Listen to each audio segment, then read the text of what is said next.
কিরে হাল্ক, সাপটা গলায় ঝুলিয়েছিস কেন রে? কাকু, এটা এখনো ছোট। আমি এটাকে আমার গলায় পেঁচিয়ে বড় করছি, পরে ভালো খাবে।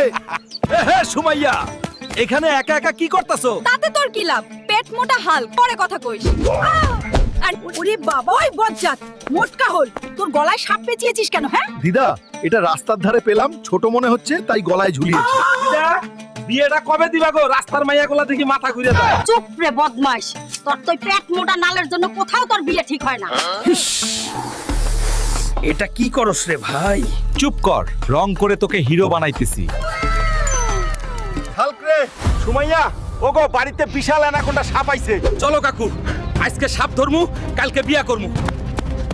কাকু, আজকে সুমাইয়ারে বিয়া করার বড় চান্স, হারাইলে শেষ। কেউ আমাদের বাঁচাও, কেউ কিছু করো। কিছু করো। হাল্ক, এটা কালারিং করবি নাকি